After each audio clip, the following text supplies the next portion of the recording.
हाँ जी, both group वाले CMA students. मुझे तो आपको पूछने में भी डर लग रहा है कि क्या हालचाल है भाई। आई कैन अंडरस्टैंड, होता है। ये तभी होता है जब आप एक्चुअल में पेपर के लिए सीरियस हो एंड आप पढ़ रहे हो। देखो, जिसको टेंशन नहीं आ रहा है, जिसको डर नहीं लग रहा है ना, तो वो श्योर शॉट है ना, वो चेकअप कर ले कि उसके साथ ऐसा क्यों हो रहा है। कि भाई, अगर आपको टेंशन नहीं आ रहा है, इसका मतलब आपने ठीक से पढ़ा नहीं है। टेंशन उसी को आता है जिसने ठीक से पढ़ा है, जो एग्जाम के लिए सीरियस है। जो सीरियस ही नहीं है, उसको क्या ही टेंशन आएगा। ठीक है, सो प्लीज इस टाइम पे ना दो तीन गलती आप मत करना। फर्स्ट थिंग, अगर आप बोथ ग्रुप दे रहे हो ना, प्लीज एक ग्रुप पे शिफ्ट होने की गलती मत करना। इस टाइम पे यही थॉट्स आते हैं कि सर मैं एक ग्रुप पे शिफ्ट हो जाऊं क्या। अगर आपने कॉल लिया है, you are going to stick with that decision at any cost. आपको ये नहीं सोचना है कि एक ग्रुप डिफिकल्ट आया तो क्या होगा, वो ग्रुप डिफिकल्ट आया तो क्या होगा। आपको कुछ नहीं सोचना है। आपको सिर्फ दो चीजें करनी है। फर्स्ट है पढ़ाई करनी है, सेकंड चीज है फर्स्ट रूल को फॉलो करना है। Yes, that's it. आपको सिर्फ दो चीजें करनी है, पढ़ाई पढ़ाई पढ़ाई पढ़ाई पढ़ाई एंड नथिंग एल्स। कुछ भी नहीं करना है आपको। एंड इसी पढ़ाई में हेल्प करने के लिए मैं लेके आया हूं आपके लिए special planner for both group students. Yes दोस्तों, जो बोथ ग्रुप दे रहा है ना, सिंगल ग्रुप वालों का मैंने वीडियो ऑलरेडी अपलोड किया था। वहां पे आप बोल रहे थे सर यार आपने तो सिर्फ सिंगल ग्रुप वालों के लिए दिया, बोथ ग्रुप वालों के लिए कहाँ है। मैंने उस वीडियो में स्पेसिफिकली बोला था कि बोथ ग्रुप वालों का मैं वीडियो अलग से डालूंगा। क्यों? क्योंकि उसका क्या रीजन है मैं अभी आपको बताता हूँ। ठीक है, देखो, दो चीजें हैं। सबसे पहले कि ये अब अगर आप प्लानर आपको ठीक से देखना है ना, यहाँ पे मैंने यहाँ पे मैंने प्रॉपर प्लानिंग बनाई है ना, वो बनाई है बोथ ग्रुप्स के अकॉर्डिंग। यस, अगर आपको है ना बोथ ग्रुप दे रहे हो ना, तो आपको पता होना चाहिए कि आपको एग्जाम के टाइम पे कोई भी छुट्टी नहीं मिलने वाली है। आपको सुबह पेपर देना है एंड नेक्स्ट डे वापस से सुबह आपको पेपर देना है। तो उसके अकॉर्डिंग हमने उसकी तैयारी ना सिर्फ पेपर के टाइम नहीं होती, उसकी तैयारी अभी से करनी पड़ती है। एंड आपके नंबर ऑफ सब्जेक्ट्स भी ज्यादा है, आपके पास 8 सब्जेक्ट है।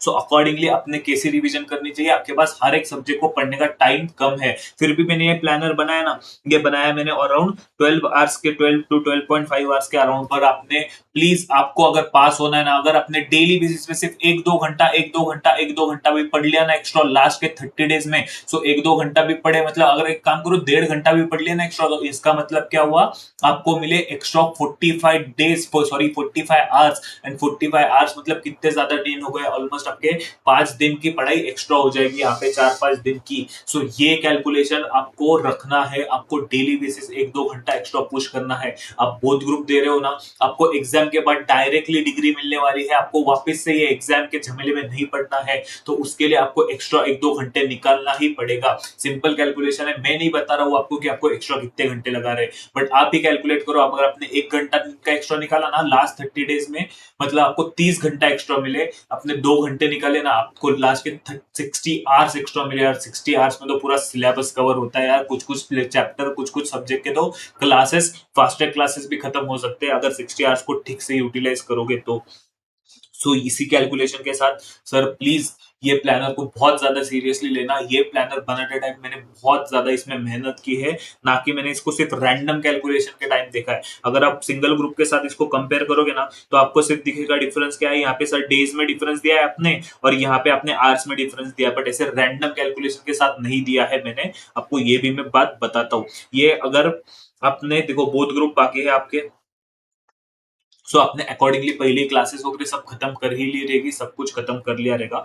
बट यहाँ पे क्या हो जाएगा ना, आपने डिसाइड करना है कि आपको एक सब्जेक्ट जो है वो स्ट्रांग बनाना ही पड़ेगा। एक दो तीन सब्जेक्ट जो है आपके स्ट्रांग होने ही चाहिए, तो वो जाके आपको बेनिफिट मिलेगा सेट ऑफ का एंड एग्जाम्शन का। ठीक है, आप ऐसा नहीं बोल सकते कि मैं हर एक चैप्टर को ओके ओके करूंगा। ओके ओके से काम नहीं होता है। एक आधा सब्जेक्ट अगर आप बोलोगे ना कि मैं ठीक से कर लूंगा, बाकी मेरे सातों के सातों सब्जेक्ट स्ट्रांग है, तो वो स्ट्रेटेजी चल जाएगी। बट आपको दो तीन सब्जेक्ट जो है वो स्ट्रांग बनाने ही पड़ेंगे। और ये जो सब्जेक्ट है ना एसएफएम, ये सब्जेक्ट आपको सिर्फ ना कि सिर्फ ये ग्रुप, ये subject but both group clear करने में हेल्प करेगा। इसके मार्क्स जो है ना आपको सेट ऑफ में लाने में हेल्प कर सकते हैं। बट कैसे करेंगे मैं आपको बताता हूँ।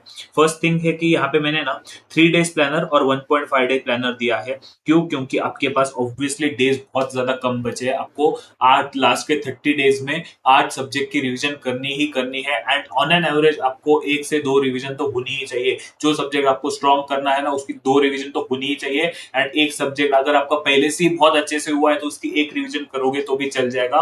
मैंने हर एक टाइप के स्टूडेंट के लिए ये प्लानर बनाया है एंड मैंने यहाँ पे ब्लैंक स्पेसेस देने का रीजन ये है कि आपको आपके अकॉर्डिंगली अगली रिवीजन जो है वो प्लान कर सकते हैं। जैसे कि फॉर एग्जांपल से कि मैंने आपको बोला कि ये इक्विटी एंड बॉन्ड वैल्यूएशन का चैप्टर 5 घंटे में खत्म होना चाहिए, बट ऐसा होगा कि ये चैप्टर बहुत बार है ना, मैंने इसका रिवीजन लेक्चर भी डाला है, सब डाला है, क्वेश्चन सॉल्विंग का प्रैक्टिस भी डाला है। सो उससे क्या होता है ना कि अगर आपने पहले से ठीक से कर लिया है ना तो मे बी आपको ये करने में सिर्फ 4 घंटे लगे या फिर 3.5 आवर्स लगे, मे बी 1-2 घंटे में तो ये चैप्टर नहीं होने वाला है। क्यों? ये आपको एग्जाम के डे पे करना है। अभी सिर्फ ऐसा मत करो कि मेरे बोथ रूट पे तो जल्दी जल्दी कर लूं। कुछ कुछ चैप्टर, कुछ कुछ टॉपिक जो आपको लगता है एग्जाम में बहुत ज्यादा स्कोर करवाते हैं ना, वो चैप्टर, वो टॉपिक आपको स्ट्रॉन्ग करवाने ही करवाने हैं। देखो जैसे कि मैंने यहाँ पे ना एबीसी एनालिसिस भी डाला है, इसका आप यूज ले सकते हो। इसका यूज क्यों ले सकते हो आप, मैं आपको बताता हूँ। इसका यूज क्या होता है ना कि यहाँ से आपको समझता है सिर्फ डेरिवेटिव्स मेरे को अच्छे से आता है, नहीं आता है तो मेरे को अच्छे से करना है, क्योंकि यहाँ से कितने मार्क्स कवर हो जाएंगे, 18 मार्क्स कवर हो जाएंगे। इक्विटी एंड बॉन्ड वैल्यूएशन यहाँ से मेरे 16 मार्क्स कवर हो जाएंगे। यार मेरे कितने ज्यादा मार्क्स यहीं से कवर हो गए। ठीक है, फिर एक काम करते हैं, ये फॉरेक्स को जरा आप भी साइड में रख लेते हैं 2 मिनट के लिए, मैं आपको बताता हूँ क्यों। अगर ये इन्वेस्टमेंट डिसीजन वाला चैप्टर, ये भी बहुत ज्यादा इजी है, ये कवर कर लोगे ना तो 7+7 14 एंड ये 4 मार्क्स, यहाँ से वापस 18 मार्क्स कवर हो जाएंगे। म्यूचुअल फंड जैसा छोटा चैप्टर कोई है नहीं। म्यूचुअल फंड अगर कोई भी छोड़ने की गलती कर रहा है ना, प्लीज आई रिक्वेस्ट यू, आप बहुत बड़ी रिस्क ले रहे हो। म्यूचुअल फंड इतना इजी चैप्टर है ना, आप सिर्फ मेरा रिविजन लेक्चर भी देखोगे आपके सारे क्वेश्चन सॉल्व हो जाएंगे। प्लीज एक भी चैप्टर छोड़ना मत। और ये पोर्टफोलियो वाली सीरीज, ये अगर इतनी भी करोगे ना, मैं आपको जेन्युइनली बोल रहा हूँ, इतनी भी करोगे ना तो भी आपका एग्जाम्शन श्योर शॉट है, श्योर शॉट। अगर मैंने यहाँ पे फॉरेक्स को साइड में क्यों रखने को बोला, क्योंकि स्पेसिफिकली आप बोथ ग्रुप वालों के पास है ना टाइम का बहुत ज्यादा कंस्ट्रेंट है एंड ये फॉरेक्स चैप्टर टाइम लेता है। सो आई विल रिकमेंड यू कि इसको थोड़ा सा एंड में करो। देखो यहाँ पे अब भी आप रिविजन कर रहे हो ना, सो यहाँ पे मैंने इसको चैप्टर पे रखा है यहाँ पे, बट यहाँ पे 7th एंड 8 नंबर पे। क्यों? क्योंकि यहाँ पे ये टाइम डिजर्व करता है, क्योंकि अभी भी आपके पास अच्छा खासा टाइम है। अगर आपको लग रहा है ना 1 महीने का टाइम बहुत कम है, तो आपको जब आप पढ़ोगे, इसको अच्छे से यूटिलाइज करोगे ना, तो आपको समझ जाएगा कि 1 महीना भी बहुत इनफ हो जाएगा। बट इस टाइम पे आपको ना स्पेसिफिक मार्किंग करनी है कि आपको यहाँ पे कितना ज्यादा टाइम लगा एंड उसके अकॉर्डिंग आप पहले बाकी के चैप्टर नेक्स्ट जो 1.5 डेज का रिवीजन करोगे ना, बाकी के चैप्टर पहले खत्म कर लो एंड इसको एंड में खत्म कर दो। मेरे को मैं 1 डे बिफोर एग्जाम स्ट्रेटेजी का वीडियो भी लेके आने वाला रहा हूँ एंड उसमें मैं स्पेसिफिकली आज ही बता रहा हूँ कि उसमें मैं स्पेसिफिकली ये बताने वाला हूँ कि मैं वो वीडियो मैंने शूट किया है क्या नहीं, बट एक्सपीरियंस के साथ बता रहा हूँ कि वो उस टाइम पे अपने फॉरेक्स को एकदम एंड में उठाना है जब आपके बाकी चैप्टर खत्म हो जाए। क्यों? क्योंकि फॉरेक्स चैप्टर पे अगर आप अटके तो आप दिन भर है ना सिर्फ फॉरेक्स ही करते रह जाओगे, आपके बाकी के सारे रिवीजन जो है वो छूट जाएंगे। ठीक है, इसीलिए अगर मैं बोल रहा हूँ आपका एक आधा टॉपिक वीक है या फिर एक आधा टॉपिक है ना आपने किया ही नहीं है ना, तो उसकी टेंशन मत लो, उसको बिंदास छोड़ दो। अब 8 सब्जेक्ट कर रहे हो यार, 8 सब्जेक्ट में इतने टॉपिक्स आते हैं, सब टॉपिक्स आते हैं, कंसेप्ट आते हैं, सब कुछ आता है, आप क्या क्या याद रखोगे। सो अगर आपने थोड़ा बहुत कहीं से भी छोड़ भी दिया रहेगा ना, तो उसका टेंशन मत लो, फिर ये मत सोचो। हाँ एक बार देखो, अगर वो बहुत ही इंपॉर्टेंट है ना, एबीसी एनालिसिस वीडियो में हर एक टीचर ने अपने एबीसी एनालिसिस डाले, तो अगर आपको लग रहा है कि ए कैटेगरी में आ रहा है बहुत इंपॉर्टेंट है ना, तो एक बार आप देख लो। एंड अगर फिर भी आप बोल रहे हो ना कि नहीं सर नहीं हो रहा है, छोड़ दो, yes I will recommend you to leave. As a teacher मैं ये रिकमेंडेशन नहीं दे सकता हूँ कि छोड़ दो, बट मैं, आप मुझे आपका बड़ा भाई समझो या कुछ समझो, अगर एक पर्टिकुलर टॉपिक आपको डिफिकल्ट जा रहा है एंड हो ही नहीं रहा है ना, ये मैं तब बोल रहा हूं जब आपने उसको ट्राई किया है पहले से। अगर आपने ट्राई ही नहीं किया एंड छोड़ रहे हो तो फिर कोई मतलब है नहीं उस बात का। ठीक है, बट इससे क्या होगा पता है क्या, आपने ना क्या करोगे सर, ये देखो एक है ना 80-20 का थ्योरी होता है। ये 80% चैप्टर्स जो आपने अच्छे से किए ना, इसको फोकस करो। ये 20% अगर आपने ठीक से नहीं किया है ना, तो ऐसा मत करो कि यार ये 20% की वजह से ये 80% खराब नहीं होना चाहिए। ये 20% अच्छे से सॉल्व करो एंड एक सिंपल पेपर है, 100 मार्क्स का पेपर है, इसमें से अपने 80 मार्क्स का पेपर भी अच्छे से लिखा 80%, तो भी आप 80 इंटू 80 64 मार्क्स स्कोर कर पाओगे। मतलब एग्जाम्शन स्कोर करना तो बेयर मिनिमम है अपने इस सब्जेक्ट में। ठीक है, सो ये वीडियो में मैंने 2 चीजें आपको और बतानी है स्पेसिफिकली। जो बोथ ग्रुप दे रहा है वो, उसने एटलीस्ट एक टेस्ट सीरीज देनी है। देखो मैंने वहां पे भी बोला था एक टेस्ट सीरीज देनी है, वो जो सिंगल ग्रुप दे रहे हैं उनको भी, बट आपने तो एक टेस्ट सीरीज देनी ही देनी है। क्यों? क्योंकि आप एग्जाम के टाइम पैनिक ना हो, इसके वजह से आपको एक ग्रुप देना, एक टेस्ट सीरीज देनी है। आपके पास उतना टाइम है नहीं पैनिक होने का, आपको कंटिन्यूस पेपर जो है वो देने हैं, इसलिए आपको एक टेस्ट सीरीज अटेंड करनी ही करनी है एट एनी कॉस्ट में। व्हाट कम आपको एक टेस्ट सीरीज देनी ही पड़ेगी। एंड उससे क्या होगा ना, उससे आपको समझेगा कि आपकी एक्चुअल में गलतियां कहां हो रही है। बट सर आप तो बोलोगे सर हम तो राइटिंग प्रैक्टिस कर रहे हैं। यस, राइटिंग प्रैक्टिस आपको करनी ही है, बिना देखे ही करनी है। राइटिंग प्रैक्टिस कभी भी देख के नहीं करना है। उसमें भी मैं आपको एक ना ट्रिक बताता हूं जिससे आपका टाइम सेव हो जाएगा। देखो, एक पर्टिकुलर चैप्टर है और उस चैप्टर में ना 10 क्वेश्चन है, ठीक है। सो ये 10 में से ना 3 क्वेश्चन आप है ना ठीक से सॉल्व कर लो, राइटिंग कर लो, एंड बाकी के ना 7 क्वेश्चन को आप है ना ऊपर ऊपर से या फिर कैलकुलेटर से या फिर सिर्फ एडजस्टमेंट देख के आपको सॉल्व करना है। एंड ये जब आप सॉल्व करोगे ना, प्लीज मार्किंग करते हुए चलना। ये मार्किंग ही आपका गेम चेंजर होने वाली है लास्ट के एग्जाम के दिन के लिए। ये मार्किंग क्या होगी कि फर्स्ट थिंग, ये मुझे बहुत ईजी गया, तो यहाँ पे आप लिख दो कि सिंगल स्टार, मतलब ये मुझे लास्ट पे ज्यादा टाइम ने डिपॉजिट करना है यहाँ पे, या मुझे यहाँ पे ज्यादा टाइम देना नहीं है। और आप एक 3 स्टार करोगे, 3 स्टार मतलब क्या, ये बहुत इंपॉर्टेंट है, मुझे टाइम लग रहा है तो इसको मैं स्पेसिफिकली देख के जाऊंगा। और ये ना क्वेश्चन वाइज भी करो, और है ना मैं तो स्पेसिफिकली बोलूंगा एडजस्टमेंट वाइज करो। कि जैसे कि फॉर एग्जांपल से एक क्वेश्चन है जहां पे आपको पहले बोला है पोर्टफोलियो बीटा निकालो, वो तो आपको अच्छे से आता है, फिर 2-3 चीजें बोली है, एंड थर्ड पॉइंट में कुछ तो भी ऐसा बोला है, फोर्थ पॉइंट में कुछ तो भी ऐसा बोला है जो आपको नहीं आता है, स्पेसिफिकली आपको नहीं आता है ना, तो आपको है ना वो सिर्फ एडजस्टमेंट को हाईलाइट करो। तो क्या होगा, आपको पूरा क्वेश्चन देखने की जरूरत नहीं, आपको सिर्फ एडजस्टमेंट देखना है। एंड इसे बोलते हैं स्मार्ट स्टडी। तो ये स्मार्ट स्टडी ही आपको एग्जाम पास करने में हेल्प करने वाला है। ठीक है सर। सो ये जो शीट है मैं आपको टेलीग्राम चैनल पे अपलोड कर दूंगा।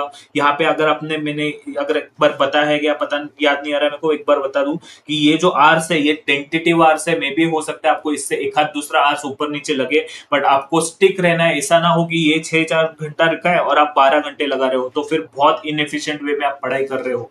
एंड ये 6 घंटे का अगर 7 घंटा हो गया ना, ठीक है, बट आपने अगले रिविजन में ध्यान रखना है कि मुझे ये 7 घंटे में खत्म हुआ था ना, अब मुझे इसको 3-3.5 घंटे के अराउंड खत्म करना है।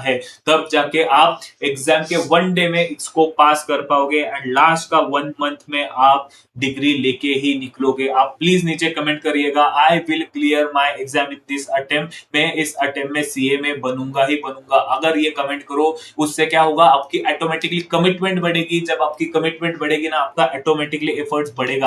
प्लीज 2 चीजें मैं बोल रहा हूं, एक हर दिन 2 घंटा एक्स्ट्रा पढ़ने की मेहनत करो। ये 2 घंटे एक्स्ट्रा पढ़ने के आपके 6 महीने बचाएगा। आपकी जॉब चालू हो जाएगी, आपको प्रैक्टिस करना है, आपकी प्रैक्टिस चालू हो जाएगी, आपकी अर्निंग चालू हो जाएगी, आपको जो करना है आप कर सकते हो। पता है क्या, और क्या होगा ना, एग्जाम के बाद आपको रिग्रेट नहीं रहेगा। या फिर क्या होता है ना, एग्जाम के बाद एक वो रिग्रेट वाला फेज रहता है, यार मैं थोड़ा एक्स्ट्रा करता ना तो पास होता। उस टाइम पे ना आप ढंग से पढ़ पाओगे, ना कुछ फोकस कर पाओगे, ना एंजॉय कर पाओगे। ठीक है। सो इसके अलावा अगर आपको किसी चीज में हेल्प चाहिए, आप नीचे कमेंट कर सकते हैं। मैंने रिवीजन लेक्चर्स अपलोड किए हैं, वो रिवीजन लेक्चर में मैंने कॉन्सेप्ट्स को बहुत डिटेल में कवर किया है। उसके बाद आई गारंटी यू कि आप हर एक क्वेश्चन को सॉल्व कर पाओगे। इसी के साथ साथ ये टेलीग्राम चैनल पे मैं इसका पीडीएफ डालने वाला हूँ, तो उसको वहां से डाउनलोड कर लेना। चाहे तो प्रिंट आउट लेके आपके बुक के ऊपर चिपका दो कि मुझे ये कैलकुलेशन करना है, क्योंकि ये ब्लैंक शीट आपको बहुत ज्यादा जो है एग्जाम में हेल्प करने वाली है। ठीक है। So all the best for your exam. I hope आपकी पढ़ाई अच्छे से चल रही है, एंड आप अब और अच्छे से पढ़ोगे। आप बोथ ग्रुप दे रहे हो, बी कॉन्फिडेंट। आपने जो डिसीजन लिया है आपका सही डिसीजन है, आप इस बार क्लियर करने ही वाले हो। ठीक है। So that's it for this today's video. इसके अलावा कोई भी हेल्प चाहिए तो वापस एक बार बोल रहा हूँ, कमेंट कर दो। कमेंट करने में शर्माओ मत। एक और चीज कमेंट कर दो कि I will clear in this exam. अगर आप शर्माओगे, देखो कोई मतलब है नहीं, अभी आप कमेंट करोगे ना, कोई देखने नहीं वाला है। अगर आपको लग रहा है कि कोई लोग जज करेंगे, आप जिस दिन पास हो जाओगे ना, सबके मैसेज आ जाएंगे, भाई मुझे बता स्टडी कैसे किया, मुझे बताओ कैसे पढ़ाई किया, मैं भी पास होना चाहता हूँ। ठीक है। सो वो वाली फीलिंग जो है ना, वो फीलिंग कहीं भी रिप्लेस नहीं हो सकती है। वो feeling life once in the life time की मूवमेंट है। ठीक है। सो तब तक अभी के लिए this much for this video. मिलते हैं आपके साथ अगले वीडियो में। This was CA Utkarsh Mehta signing off over and out.